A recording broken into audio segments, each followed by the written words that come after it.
I don't know if that totally makes sense. Totally. Sorry, go on.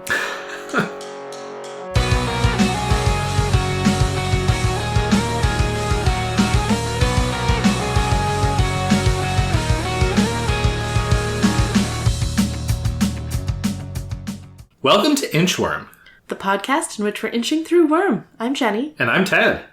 We read Shell 4.11. 4.11? It's called 11. 4.11. Well, it looks like a decimal. It's very confusing. This is the final non-interlude chapter of the Shell arc. We made it. Arc 4. We really did make it. Such a relief. And to be clear, I know there are people out there who insist that interludes are part of the arcs that come before them. And I agree. For the most part, interludes belong with the arc that they follow. So we're not quite finished with Shell yet, but we're finished with Taylor's perspective on Shell. I don't know. Interludes feel to me like they belong to the next arc because the previous arc has finished. It's not like part of the action. Wow. I say, having seen like 4 interviews. Hot interludes.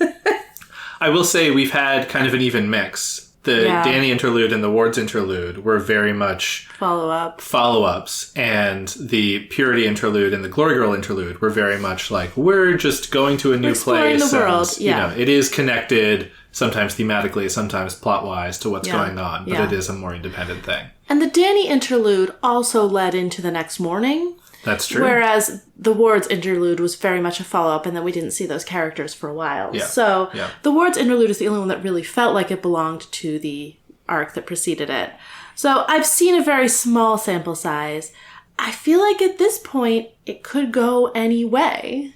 That's true. And it doesn't make sense to come up with a... Even though I'm right about interludes belonging to their arcs, you know what we I'll don't know even that say? yet. You know what I'll even say?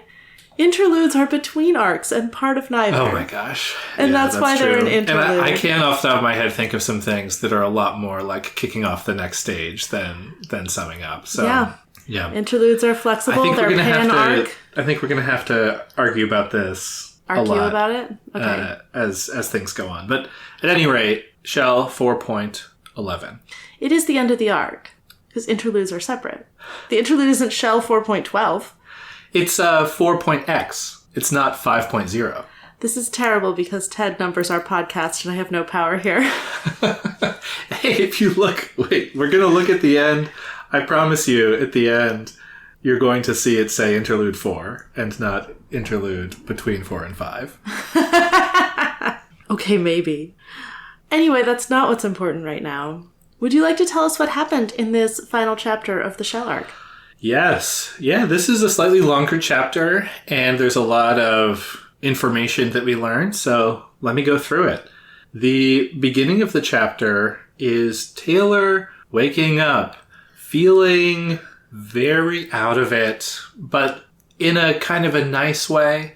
We learned that she's on a lot of painkillers, and she's in not a hospital bed, but she's in a sick bed.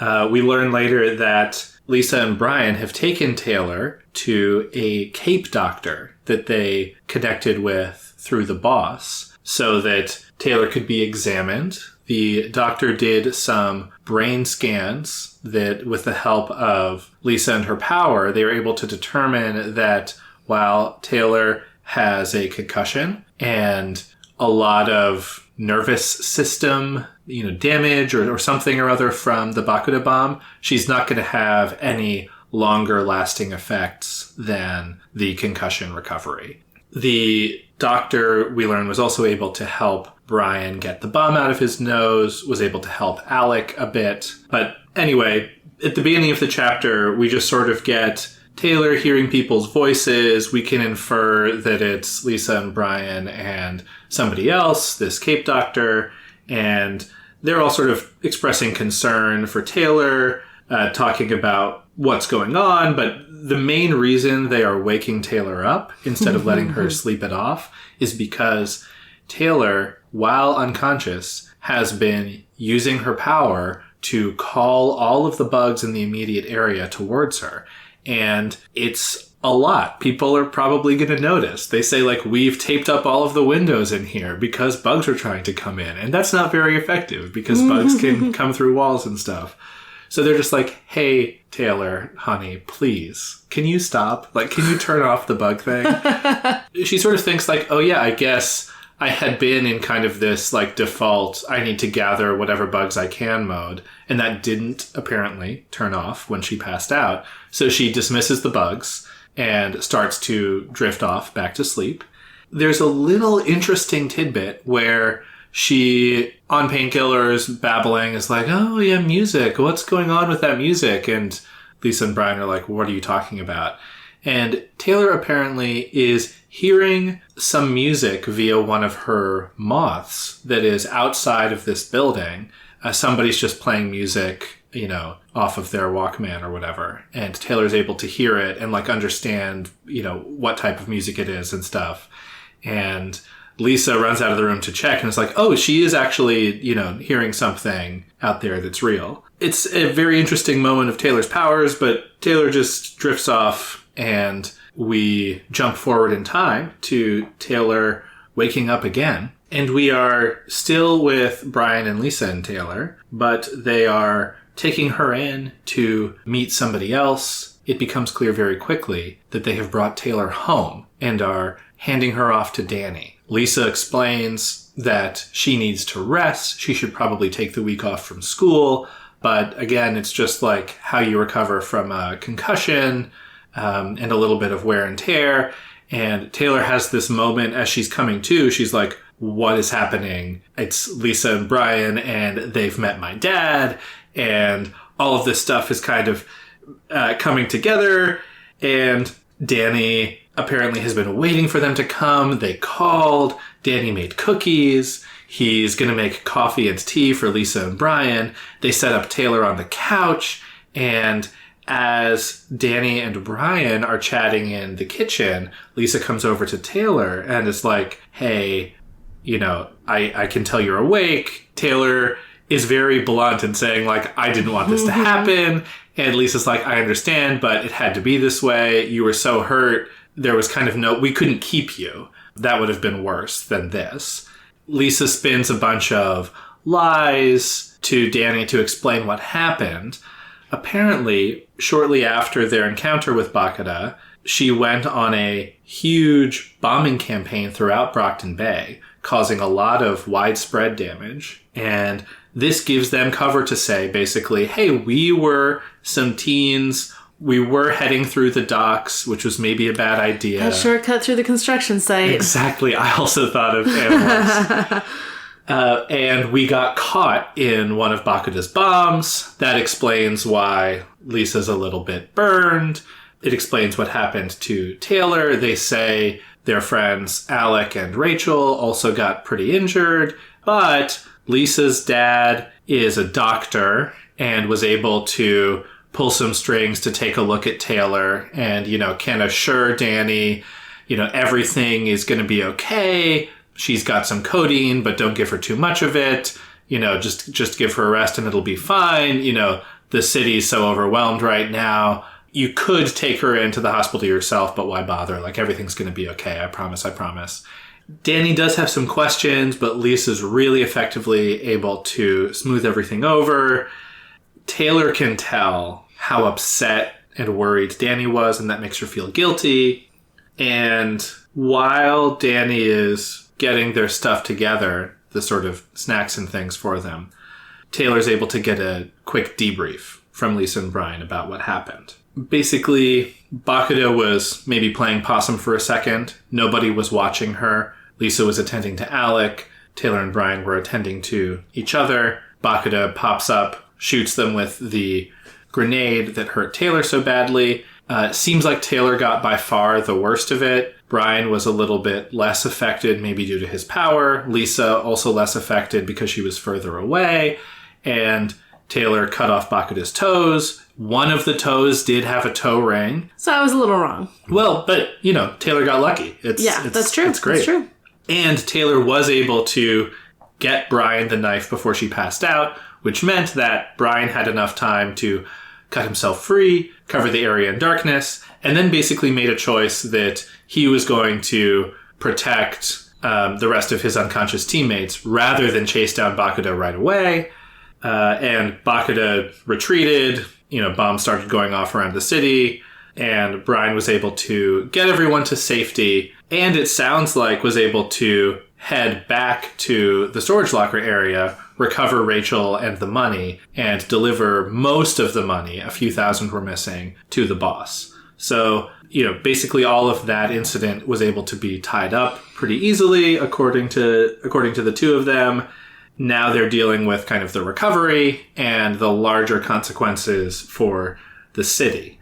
There's another shoe to drop for Taylor. In addition to how bad Bakuta's bombing campaign has been, apparently that was all a planned distraction from Oni Lee breaking Leung out of the protectorate prison. So Leung is back on the street, presumptively back in charge of the ABB.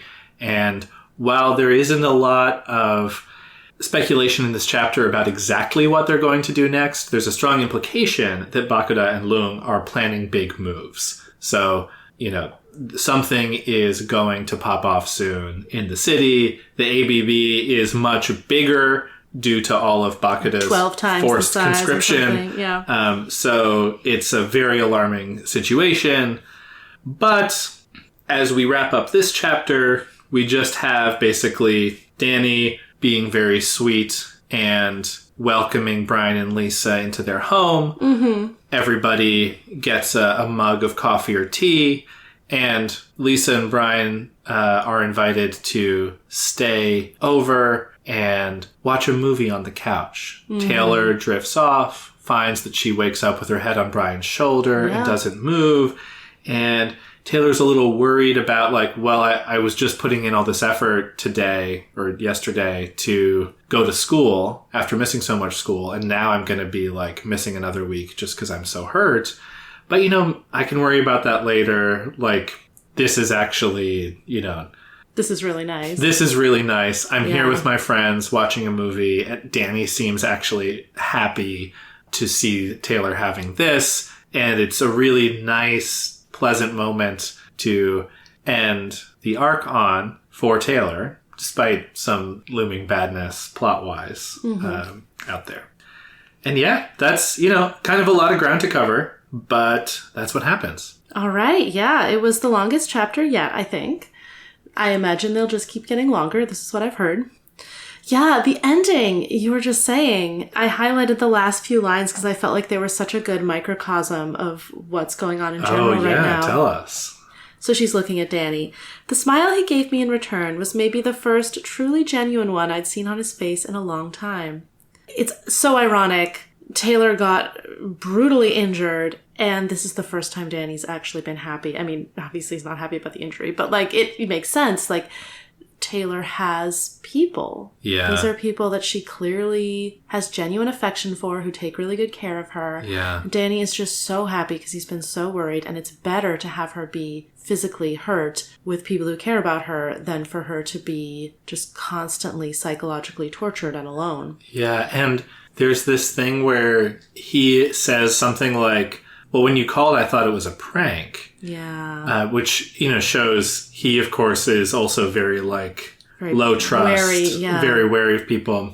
And then in Lisa's response, she's like, oh, yeah, Taylor told us a bit about that. The incident in January. Yeah. Really making it clear that they're close friends. Taylor's able to tell them stuff that she hasn't even told Danny about. Yeah. And that combined with oh, yeah, my dad's a doctor and you don't have to pay us anything. And really just kind of making it seem so perfect. Lisa spins it as this very perfect story to put Danny at ease. Yeah. And it does so very effectively. Yeah, so you just have Danny being so happy. It's so emblematic of Taylor being in a better place. Then the next line's, the school thing, I'd worry about it later if it meant I could live in the present like this. This isn't tenable.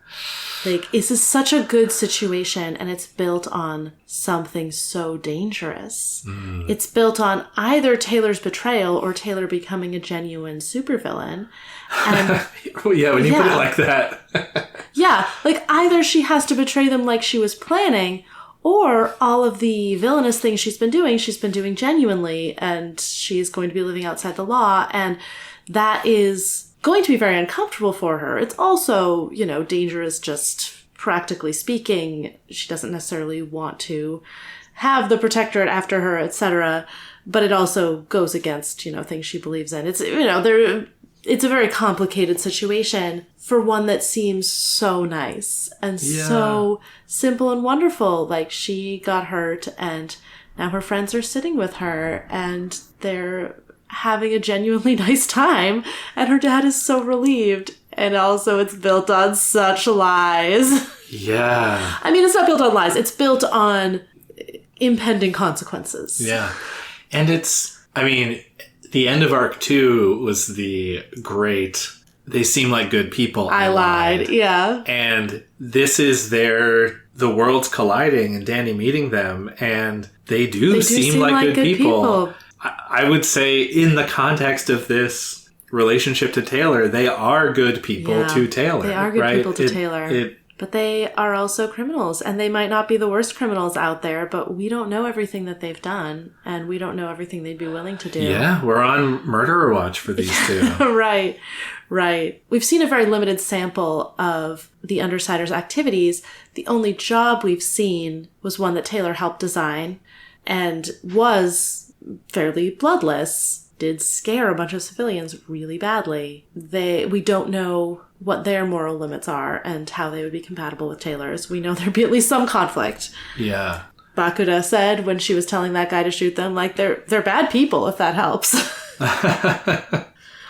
And I feel like just what this story is saying right now is like, it's not as simple as good people and bad people. Yeah. Right. Of course. Yeah. Which makes sense. Yeah. That's what people are. And I suspect it's only going to go further in that direction as we find out terrible things about the Protectorate, I'm predicting. Yeah, it's fun. We haven't... this was an arc entirely set in the world of villainy, right? We had a lot of time with the wards, a little bit with Armsmaster last arc. Yeah, we had a little bit of Taylor's normal life, but we didn't really see heroes. Yeah, be interesting to see if and when they come back into the story. Yeah, there's got to be some follow-up there.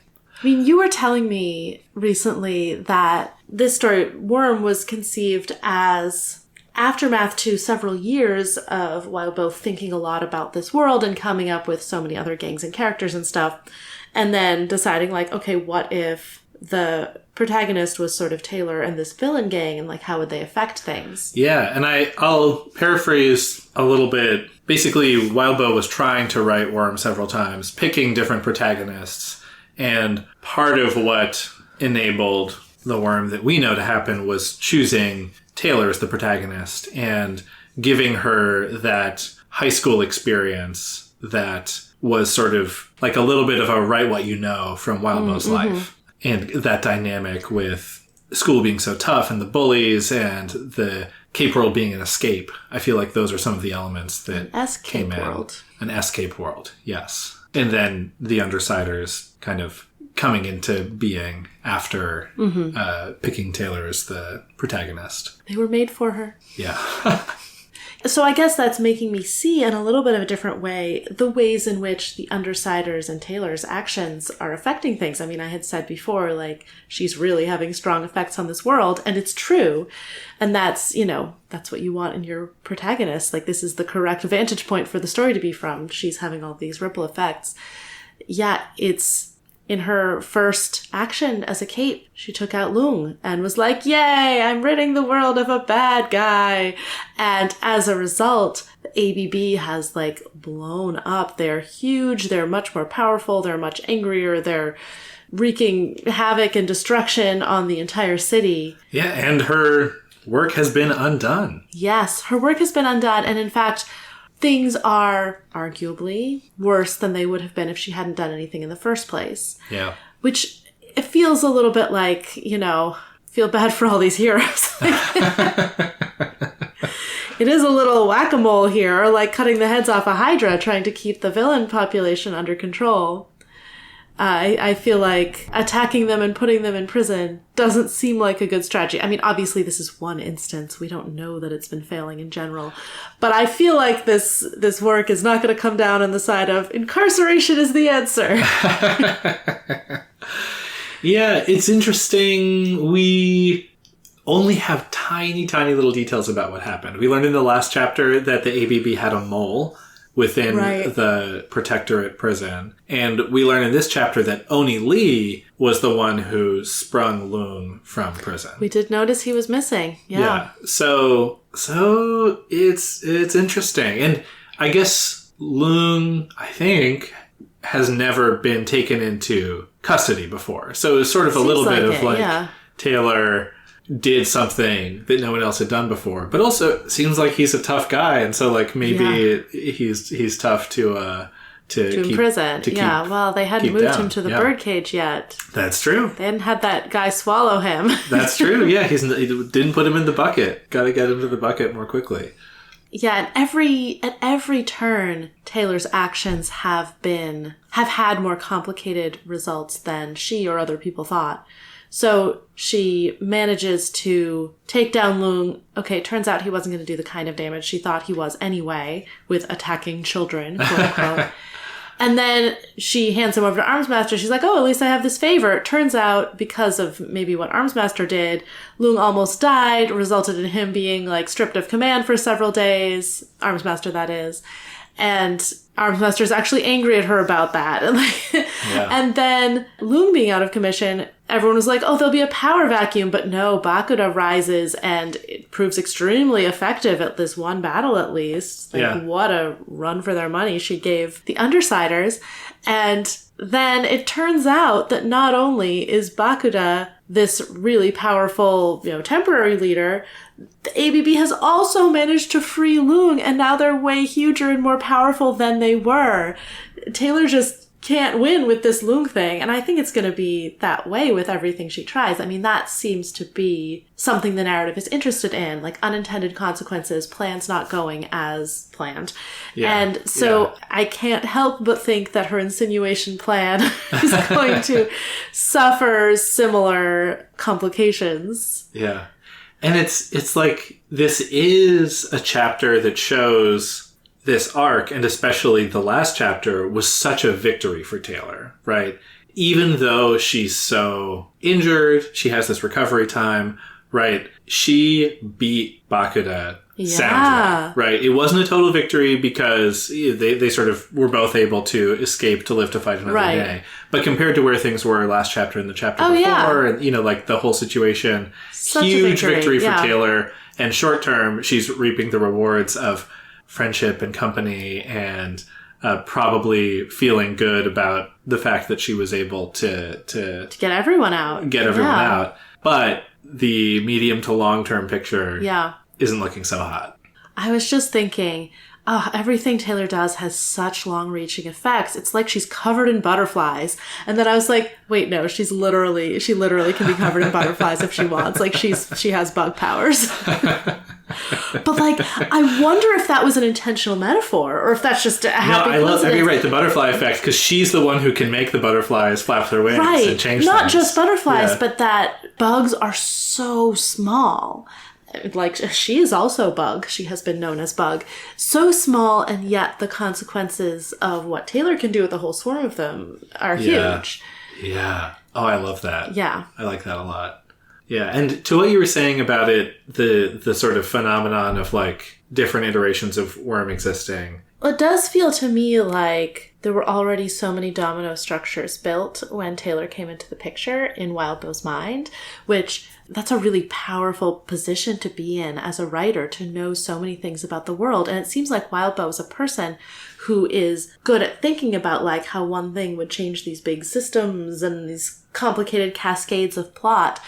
And so having all of these things already built, it's not like he started with Taylor and then it's like, what might come into her life? What might she do? It's like, how would she enter this complicated system and affect it?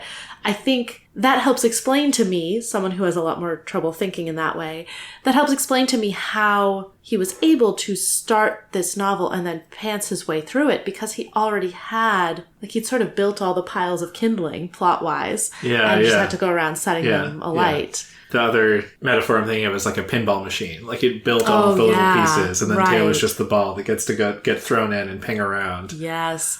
And so often I feel like when I try to write sort of big, complicated novels, I'm like, oh, here's this pinball. This is a great pinball. It's going to be amazing. But then I forget to build the machine. Yeah. And this machine already had been built. Yeah. I want to circle back to this theme in a few arcs. I feel like, nice. I feel like there's more to say. But yeah, all of that pre-work and kind of the world building makes the story feel fairly contingent. Like it could have been another way. That makes the story that we get like more satisfying, right? Mm-hmm. I mean, at a small scale, it's just the way Taylor got lucky cutting off a toe with a toe ring on it. Sometimes when you're reading something, you're like, well, I know that, the good guys are going to win. And so I'm just kind of like, either I can predict exactly what's going to happen or not, but I know that there's going to be some kind of out of left field resolution, some Deus Ex Machina type of thing. And something like Taylor finding her knife and cutting off Bakuda's toes does not feel that way to me at all. It's very effective, both the sort of like, okay, she did the prep work to make sure that it was okay, and it's very clear that this was the best she could do, and it required some luck for her to make it happen. It doesn't feel inevitable the way that a clunkier narrative sometimes does. Right, which does leave space open for things to not go their way in the future. Yeah. So it's good stuff. Speaking of things going their way, I was very surprised that Rachel and the dog were okay and findable and with the money. Yeah. Like, why didn't the ABB take the money? Yeah. Maybe it would have been too easily traced to that. I mean, surely they have ways to launder money. They're a villain gang. They must have stolen money before. Yeah. I feel like we didn't get kind of a more detailed story of what happened there. No, we have no idea what happened to Rachel. For some reason, it was easy for Brian to recover Rachel, her dog, and the money. I wonder if we'll find out more. Yeah, from the perspective of this chapter, it feels a little bit like we're just going to tie up this plot thread so we can point out that those people are okay. Yeah. But I do feel like there's got to be a little bit more information there, a little more of a story there. Yeah. What if we'll find out? I mean, I wonder if it's maybe a question of, because it was sort of maybe the difference of like half an hour, 40 minutes or something. Yeah. So maybe it's just, had Bakuda successfully taken out the Undersiders, the ABB would have, picked up the money and left. But just things got so off track. That is possible. Maybe they didn't want to be carrying the money while they chased down the Undersiders. Yeah, it was just sort of like, it wasn't a priority. Right, they left it there Bakuda was calling the shots. Yeah, but we don't know then really things any descended details. into chaos, and then she had her toes cut off, and somehow still managed to go on this manic bombing spree. Yeah, well, I mean, it's true. She is not limited by her toe ring detonator. It is possible for her to set off bombs in other, more conventional ways. I forget if it's Brian or Taylor points out, like, you'd think having her toes cut off would have slowed her down, but Lisa's like, no, she's in a manic phase. She'll burn out soon. Yeah. Oh my gosh. Yeah, so the boss isn't mad at them, it seems like. The boss did get his money and papers. They're going to get their money. They have money from him that he already paid them back at the loft. Yeah, everything really is coming up Undersiders here. Yeah. And even though Taylor is very injured, that doesn't even come across as a real loss, because what it gets her is the Undersiders in her house, snuggling with her, her two favorite Undersiders. I know. While her dad smiles and brings them cookies, which was the cutest thing I've ever seen. I know. He's like, well, I got everything ready for her to stay on the couch, and I didn't have anything to do, so I had to make cookies. I love this man. Yeah. When I realized, I think when he asked for one of their, he's like, I don't remember your name. I was like, oh my gosh, this must be Danny. I was like, ooh, we're one step closer to Danny joining her side. Mm-hmm. My dream of the Danny Taylor allies. Yeah. I mean, it's so sweet. Brian and Lisa standing in very much as surrogate parents in this chapter. Oh my goodness, yes. Yeah. I was going to say, speaking of butterflies, we have some very mixed parental / romantic coding with Brian. Yeah. Yeah, and maybe to a much lesser extent, Lisa. I feel like if you are a diehard SomeBug, there's some good SomeBug content in this chapter, but it is still mostly about SomeBug. It's mostly SomeBug, yes. Yeah. Thank you, yes. Yeah, well, because Brian starts off by calling her kiddo. Yep. And then afterwards, she says, like, I felt all warm, like maybe crawling between mom and dad in bed. I was like, yep, Lisa and Brian are mom and dad of this gang. Yeah, but then he's calling her sleepy and brushing her hair, and Taylor's like, yeah, it was like I was a kid. Yeah, hey, Sleepy, the deeper voice once more. I felt a large hand rest on my forehead. It moved to brush my hair back. And I was like, ooh, because I could tell, I knew that was Brian. It was like, reminded me of my mom and dad again. Being a kid, being taken care of. I was like, oh, come on. But then he's the one who carries her inside. And she describes it like, the words were a bass vibration against one side of my body as much as they were a noise in my ears. I was warm on that side of my body, too. It smelled nice, like leather and shaving cream. Oh. Yeah. Yeah. And then she's bummed out. He puts her on the sofa. I was laid out flat and instantly missed the warmth and closeness I'd had moments before. Yeah. Yeah. But, yeah, I mean, still somewhat potentially of a parental thing of him carrying her. But it's also really sweet. It's really sweet. She's so out of it. Obviously, she's not going to be, like... really thirsty for Brian. Oh, no, it's just more, it's I'm very not sure sweet. She's even realized she's thirsty for Brian as a concept. Exactly. Great, excellent point. But, yeah, the sweetness of it, I think it's the sweetness of Taylor is someone who is so tightly controlled. And we had seen her in the last chapter being like, I was so relieved I didn't even care to, like, express affection and give Brian a hug, or 2 chapters ago, before she got knocked out. But here it's like, she's so out of it, all of her guard is down. And of course, she just wants some touch and connection. And it's just like a very sweet side of Taylor that they will have never seen before. It's true, she's so cuddly. Yeah. She falls asleep on his arm. Yeah. And then she wakes up and she's like, well, he doesn't seem to mind. I'm just going to leave my head here. Yeah. Which, like, she has a concussion. Her head is probably kind of sore, nice to rest it. But also so sweet. Yeah. There's also this really great bit. I'm not sure how much insinuation there was on Lisa's part when she is saying this, but when she's debriefing Taylor, she's like, okay, Bakudo was playing possum. I was busy looking after Alec, assuming you guys were watching her. At the same time, you and Brian, I guess, were assuming I'd keep an eye on her. Which, we don't remember Taylor thinking about it at all. They were just like, oh, she's unconscious. Oh, hugs. Yeah. So, and we don't even know that Lisa knows that they had a cute moment. That's and got true. blown up. Like, Lisa wasn't there for Bakudo being like, I can't believe you guys were hugging. Whatever she was saying. So, but the little, like, I guess, where she's a little bit like, yeah, you guys come down so hard on me for screwing things up, but... You were the ones who were there with Bakudo to be controlling the Bakudo situation. Very, very funny. Actually, she's very restrained in not blaming them for that. When we haven't seen Brian show the same restraint towards her not really at all. Yeah, she takes a lot more than she gives.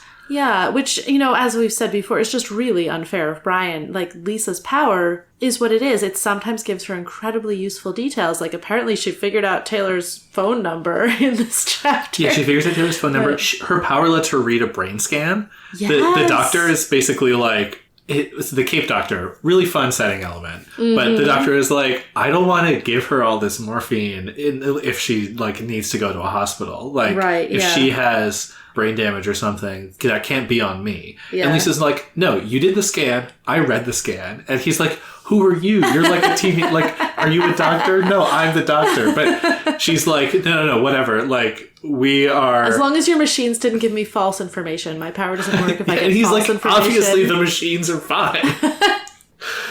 I really like that. But it's true. Like, she does sometimes get this really crucial information, but that doesn't mean they can rely on her to always know everything ahead of time or always know the dangers that are around them. And so, Brian should cut her some slack. Yeah. They would not be a good couple. Very against Smugsome. Smugsome. Yeah. Yeah. Definitely not. Though, yeah, they do have the sort of like mom and dad bickering dynamic. You could. Yes. I don't really read it that way. Yeah, I mean, do you have other thoughts on Lisa this chapter? I have a few. Lisa is such a good performer, I guess. She's so smooth. I feel like she's constantly nailing her performance checks, right? Yeah. Like with taunting people, we've seen that. Yeah. But like in this, it's just very like bard coded. Yes, very bard coded. Yeah. It's all about knowledge and performance. She manages to lie so smoothly to Danny. Like when Danny's like, oh, you got caught in the explosion too. And she's like, yeah, got a little burned, like almost like a sunburn.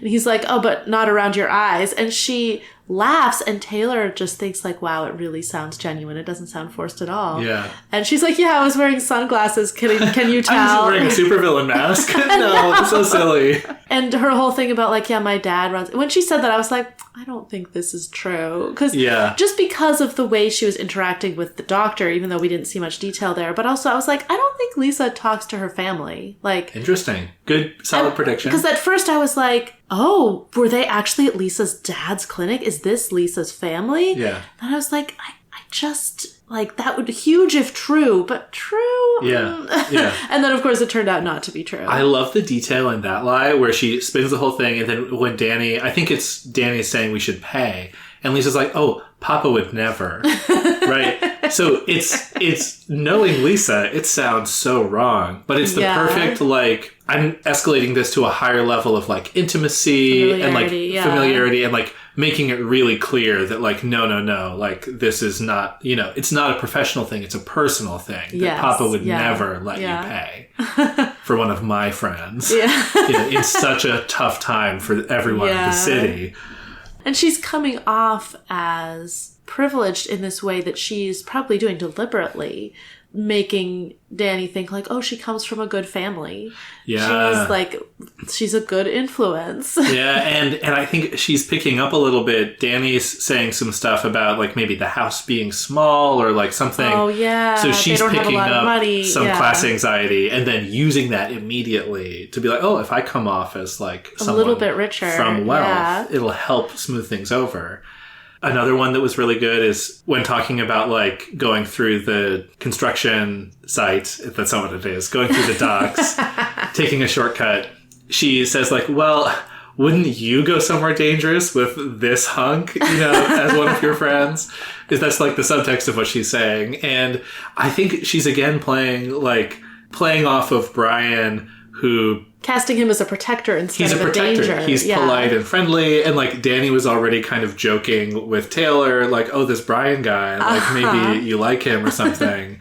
I'm pretty sure she was when she was talking about the Undersiders. There was a little bit of like, "Oh, who's this guy? A guy?" Yeah, I don't know how much Taylor was like going along with it, but yes, I think he might have said that. So I think, but Lisa's picking up on all the potential subtext here and leveraging it really, really well.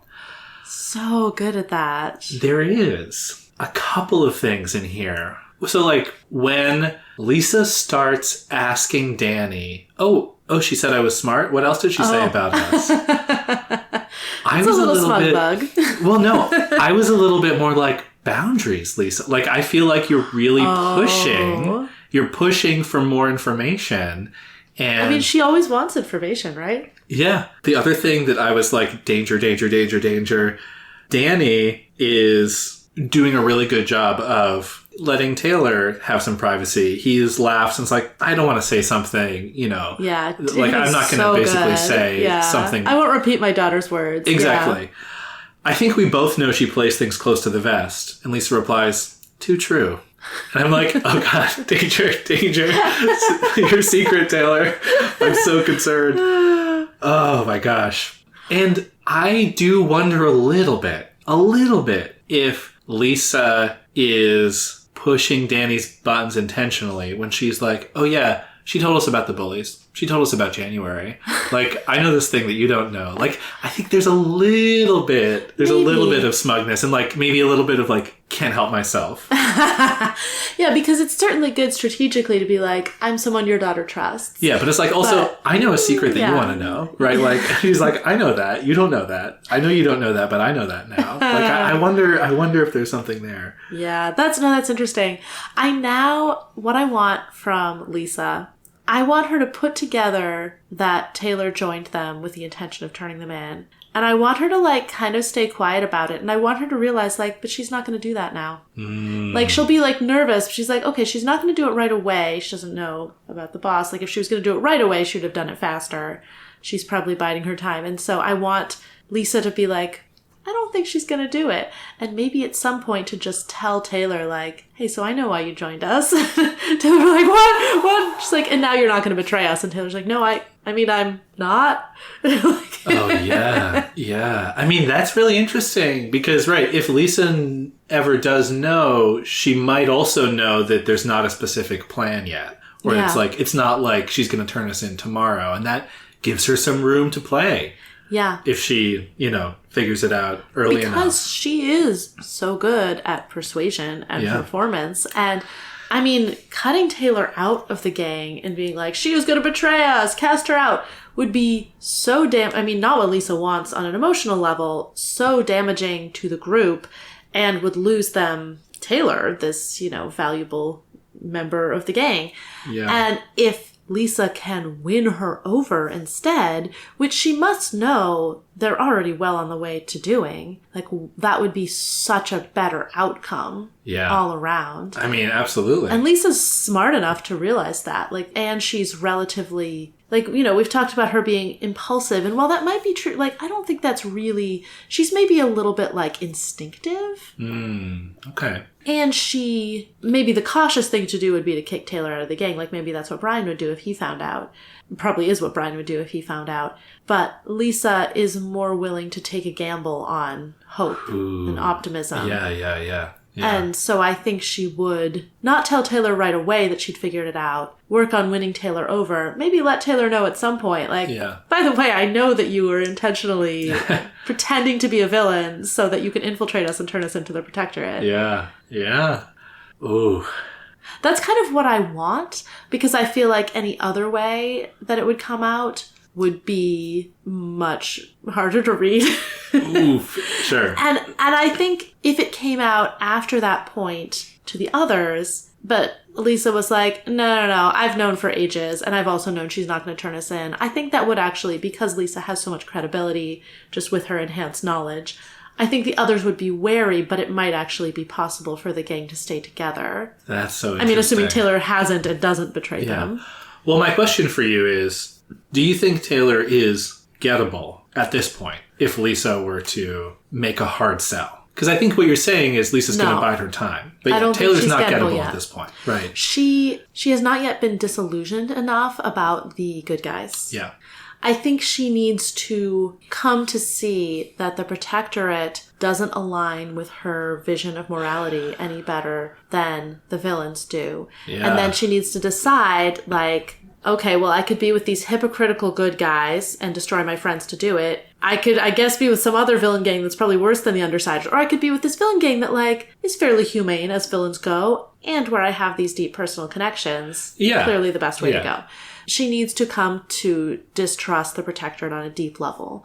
Right now, she doesn't love Armsmaster, but generally does reserve trust for the Protectorate in a way she doesn't for other institutions. Yeah. She needs to lose that. Yeah. Which I think would be fairly easy for her to do because she is someone who does distrust institutions. Right. She has reserved this one as like, no, but these are the real good guys. But I think it would be fairly easy for her to lose that. Yeah. Mm-hmm. I like that. Yeah. Well, interesting to see if it goes that direction. Yeah. That's my predict. The SomeBug is very minimal. I wanted to circle back around to this. I love this little interaction where Taylor pretends to be asleep when Lisa's coming over to her. Yeah. But Lisa just sits down and starts talking to her because she knows Taylor's not asleep. And then Taylor doesn't belabor the point. She doesn't like try to continue faking being asleep. She responds. And then it's very Taylor Very Taylor and Lisa, I guess. But Taylor's immediately like, I don't want you guys here, or something like that. And then she starts babbling, like, not like you're not cool and awesome friends, and like, I'm so grateful and everything, of course, but... And then Lisa puts a finger to her lips and is like, shh, shh, shh, shh. No, Taylor. A finger against her lips. Yeah, maybe a little intimacy there. And then later, they're sharing a pillow. Lisa, when she snuggles up, it's like, I'm going to use the same pillow that Taylor is. Oh, I do like that. I mean, I'm an easy sell for SomeBug. I do think SomeBug is more textually strong, but... Yes. Yeah. One other little Lisa thing that I love. When she knocks on the door, she does a ba-ba-ba-ba-ba-ba, shaving a haircut, which is... She's not beating the charges that she's a time traveler from 1930, right? Like, it's just so funny. It feels exactly like what I would expect from Lisa. I want an illustration of Lisa in an underground lesbian bar in the 1930s. Tumblr. I bet that already exists somewhere. Yeah. I've been seeing a lot of like cowboy undersiders on Tumblr. Oh. Like just kind of like a what if they were living out on the prairie. Yeah, they're outlaws. Outlaws. Yeah. Flapper Cowboys Lisa are is also a great, very queer coded. Is a great yeah. Or they were very queer in general. Yeah. Speaking of SomeBug, though, I just noticed this line that I wanted to highlight. Brian comes in from talking to Danny. He says, "Your dad's an all right guy. Reminds me a lot of you." You're all right. No, he's an understater. An understating undersider. Well, so yeah, is that small talk, or do you think that's like good insight from Brian? I mean, I don't think it's deliberate flirting, but that's kind of how it read to me. Yeah, I really like that. Yeah. I do wonder, my impression is that none of them have a good relationship with their family. We know Brian doesn't. We know Rachel doesn't. Doesn't really even have a family and had a bad relationship with her foster family. We don't know if Lisa or Alec is in touch with their parents, if they have parents. You know, we don't really know the situation, I don't think, at all, right? No. You famously predicted Alec has daddy issues, but... I'm glad that was come up in famous. the text. I wonder if the fact that Taylor has a loving relationship with her father is going to give, and that she has such a solid, good father, is going to give either of them pause. Like, do we think that Brian is here being like, why would she become a villain?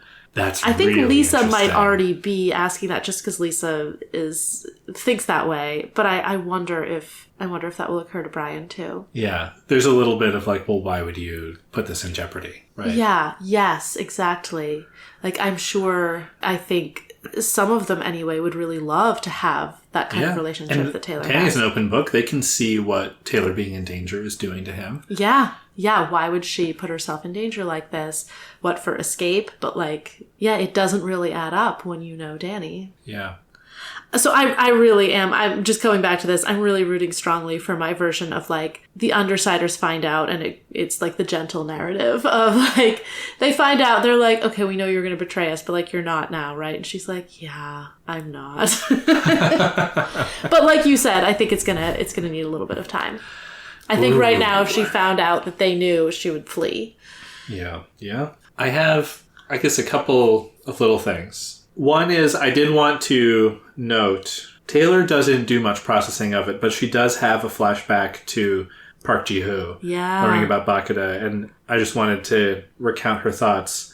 He died. He's really dead. I never knew him, but he's gone forever, and I couldn't do anything to save him. Mm-hmm. All really natural to feel. Definitely feels like that maybe this is kind of like a bigger impact thing that may or may not affect how she feels about what she's doing going forward. I can't imagine Taylor ever becoming the kind of villain who'd be okay with that happening. Sure. Which, who knows where the narrative will take her, but where she'll choose to go within it. But yeah, and or maybe more of a complex about like, I wasn't prepared to save him. I need to be prepared if this happens again, right? Yeah. Like, what can she put in her utility belt to save Park Ji-hoo? Man, if the undersiders do find out, I can imagine, like, because they'll want Taylor to stay at that point too. I can imagine there being some negotiation of like, here are my lines. Like, I will not kill people the way Bakura did Park Ji-hoo, that kind of thing. Yeah. Like, she will make them a better gang. Like, yeah. That's kind of definitely affecting change from the inside. Because they're not, they don't seem to be despicable people overall. Yeah. I think there is room for that. And yeah, that's what I want. The other thing I wanted to circle back to was the little stuff about Taylor's power. Yes, I had thoughts. I was like, why do we have this moth music thing? And at first I was like, is it because she's like talking about the language the person is singing in, which might just be her being concussed and not being able to understand it well, or the moth not being able to understand it well. But she's like, it's English, it's Latin. Oh, that sounded like Chinese or Japanese. Wait, is it racist that I can't tell the difference? Which, no, Taylor, you don't speak those languages. It's fine. I was like, is this a member of the ABB listening to music and like spying? Why would you be listening to music if you're spying? I don't know. I was like, is this like moment going to come back? I was like, no, I bet it's going to come back with regard to her power. Like, she is figuring out how well she can hear through moth ears. Yeah. I don't know how much she's dealt with moths in the past. Yeah, it's really interesting because what we have learned before is she can access sensory information from her bugs. Mm-hmm. But I don't remember exactly when it was, but when she talked about like sounds and stuff, she was like, it was so overwhelming and awful and high-pitched and incomprehensible. And this is really different. Yeah. And there are some differences. There's moth is a variable. It's just one bug instead of a swarm trying to sense all the same things. There's also differences in her circumstances. The fact that she probably isn't filtering as well. Right. She's on a lot of painkillers. Yeah, she's on a lot of codeine. She's just been through this horrible experience. It's very interesting. But I think that it is fair to say by far the only time that she's told us about where she's been able to hear, to understand what she's hearing through a bug. Her ability to eavesdrop through bugs combined with Tattletale's ability to put together incomplete information to a much more complete picture. Yeah. Oh, they're going to be unstoppable. Yeah. I really want to see that happen. Yeah. I also want to see Taylor do something cool with apparently her ability to continue issuing the same command to bugs while she's asleep. Like if she sort of sets a command, I'm not sure if she sets a command if it continues acting until she contradicts it, or if it's just, if she sets a command and then passes out, she sort of continues issuing the same command. It is really interesting because she definitely talks about it like she's issuing a command. Like it's not like she has to be actively concentrating at all times. It's not like, certain more involved spells in Dungeons and Dragons or something like that. Oh yeah, where you need to be focusing, you need to be concentrating. It's this idea, kind of makes sense the way she thinks about it. Like, oh yeah, I gave them the gather command. Yeah. And that extends through my entire, power radius at all times. And I'm telling the bugs to gather. And she's like waking up and she feels like a little tickle on her face. Yeah. So she's in this Cape Doctor's hospital bed, and any bugs that are getting through their defenses, which is probably a lot of bugs, are like crawling all over her. Like super gross. Do you think they were in the MRI with her? Yeah, I'm sure they were. Like, how could you keep them out? Yeah. But yeah, right. I feel like there are a lot of edge cases that, who knows what the potential limits or uses of that aspect of her power are. Yeah, I'm excited to see what happens with it. Yeah. I will note, I feel like there were you didn't mention it in Arc 3 at all, but there were some moments in Arc 3 where when she's inside the bank and watching what's happening outside, we did get some sound cues. Oh, and I think at one point Taylor's like, maybe I heard it through my bugs or whatever. So that's very different from understanding music on the radio. Yeah. But there was a little bit of she was picking up some really broad-based sound cues before, which is interesting. Interesting to keep an eye on. We know she does get sort of a lot of sensory information. Yeah. And I'm excited to see how she refines her processing abilities. Yes. Because, it hasn't been that long. She has a lot of... Right. And maybe it's just a, time using power, right? Yeah. Maybe you get better at that kind of stuff over time. You get used to it. I bet she will really enhance her bug-related preparations after this. Oh, sure. Because having been caught without a swarm... Oh, sure. Possibly even had her potential swarm killed by Bakuda, who knows? We still don't know how the ABB found them and planned that attack. Yeah.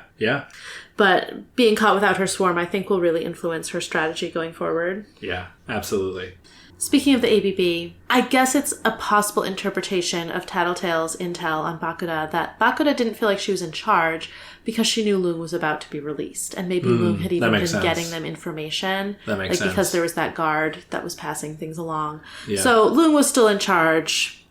Weakens my theory that the boss is running multiple gangs, including the ABB. Doesn't disprove it. Yeah. But... Yeah. It might just be that she was referring to Lung still holding the reins. Yeah, interesting. That does seem like a good alternative. Yeah. I wanted to comment on the concussion.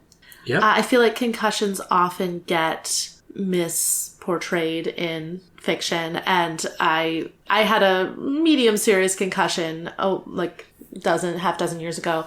And as a result, I'm very, very focused on ooh, how is this treating concussions? Are they being used as a human off switch or not? And I feel like this text is actually doing a really good job of it. I got to the part where she was on the codeine. I was like, they're giving her codeine with a concussion? You're just supposed to give them Tylenol. But then when I looked back, I was like, okay, the doctor is acknowledging that it is risky to give her these painkillers, and it's only safe to do it if we know that there's no brain damage, so you better be telling me the truth about these scans, Tattletale. Yeah. So I think that was, being used in a context of, yes, this is actually dangerous for concussion patients, but because of her injuries, they decided to do it anyway. Yeah. And I got to the part where Danny needs to check on her every half hour, and I was like, okay, but he doesn't need to wake her up every few hours. That's another myth about concussions, that you're not supposed to sleep afterwards. Actually, you are supposed to sleep. People are not supposed to wake you up to make sure that you're still able to be woken up. But given the extent of Taylor's injuries, I can see why they wanted someone to be checking on her. And not, as long as they didn't make Danny wake her up every half hour, because that's just torture. Yeah.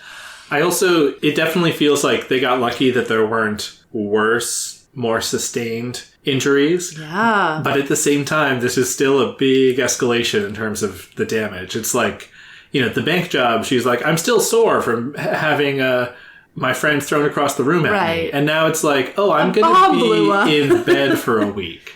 It's only her third fight. Right. The personal injury stakes are going up as we go through the story as well. And one thing that Lisa says, she's we might want to keep our activities lower key until, you're recovered. And Brian and Taylor are both yeah, that sounds great. And I wonder if they'll be able to. It's they so far have been in a position where they can be when should we do a job? I don't know, next month. I mean, maybe somewhat. I know they were planning to have that fight with Lung. Maybe that wasn't so much chosen. But if the ABB is really ramping up and there's this sort of villain gang warfare happening, they might not be in a position to stay quiet. Yeah. I don't know how it's going to come for them, but it could. Yeah. So I do hope that Taylor has the chance to recover. It's that's always one of the challenges in fiction with serious injuries, right? Either you have to get healers into the world, and this world does have healers, but not ones that are accessible to Taylor, probably. Or you have to not have people get that seriously injured, or you have to give them time to recover, because otherwise it just really sucks. Your protagonist is going to become so much less cool, they can't do things. Yeah. We don't want Taylor to just be steadily driven into the ground until she's bedridden permanently at the age of 16.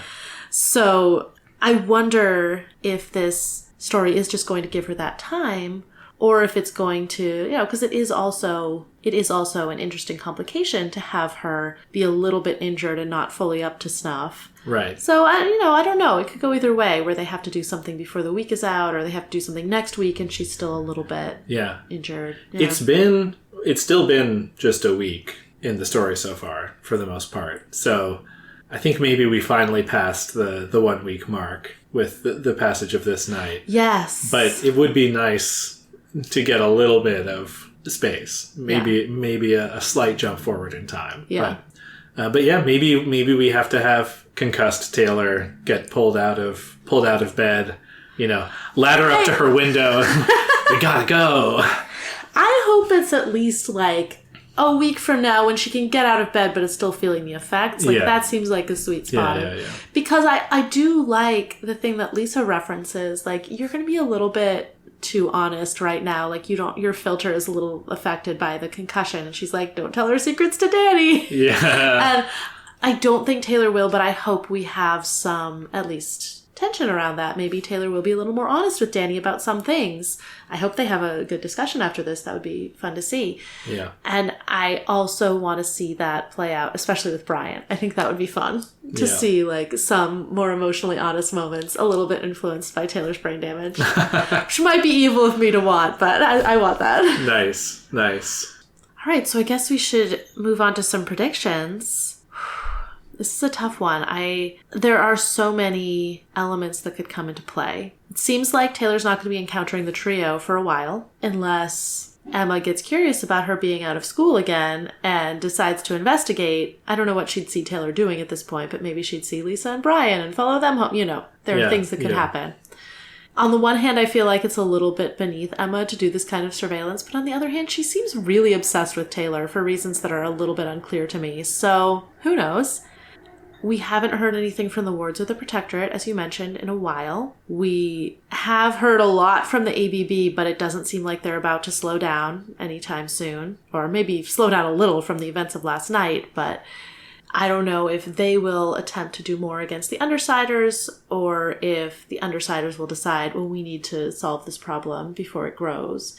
Which seems like an unlikely decision from them. It's not really their MO, and also they're injured and need recovery time. Yeah, I mean, what's Loong gonna feel about that question?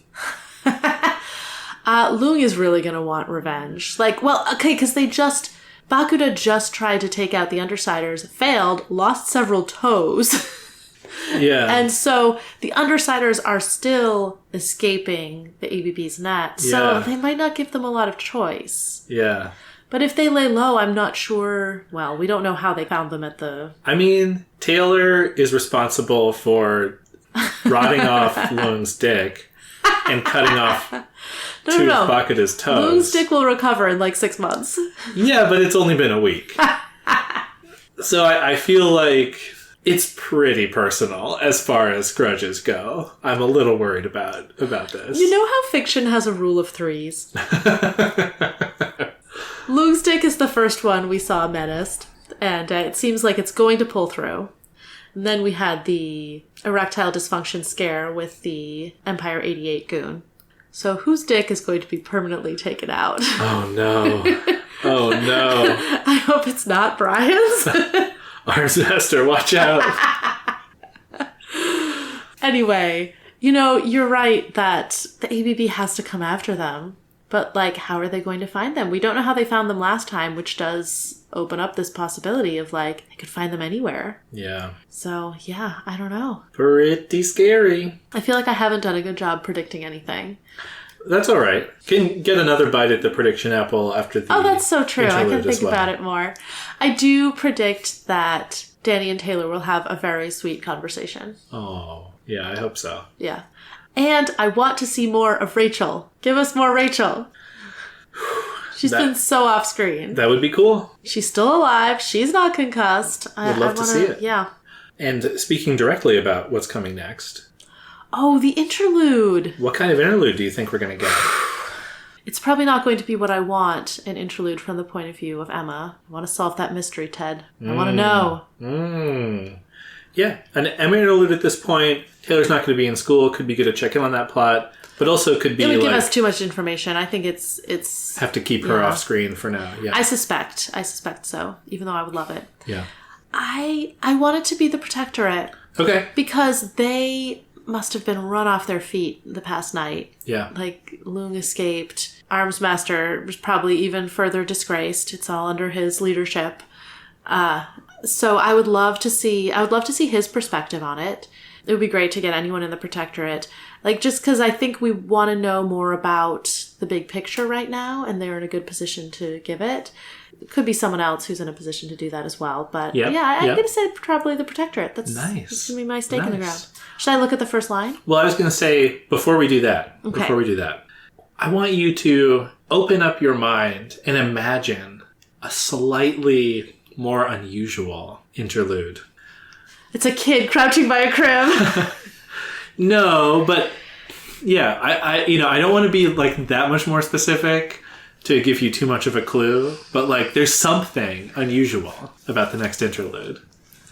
It's from the point of view of a bug. It's a pretty good prediction. It's the moth. That one moth. It's that one moth. We'll find out why it's special. It's not quite right. Okay. Is it the right track? All right, let me think. Is it going to be one of the dogs? Could you look at the beginning of the next interlude? Okay. A whistle. Bruce's ears perk up. Yes! I got it. Dog interlude. Dog interlude.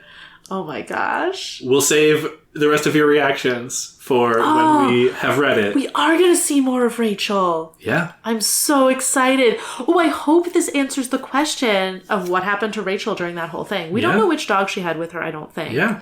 But maybe it was Brutus, and maybe we're going to finally get some answers. Could be good. Because Tattletale was trying to avoid telling Taylor what happened with Loong. She might also have really glossed over what happened with Rachel and the dog. That's true. There could be more there. Heavy emphasis on, it's all good. It's all fine. It's all good. But is it? Brutus will tell us next time. On Inchworm. Worm is a web serial by J.C. McCrae. You can read Worm at parahumans.wordpress.com and support the author at patreon.com/wildvote. Follow us on Tumblr and Blue Sky at Inchworm Podcast, or find our Discord link and any other updates on inchwormpodcast.com.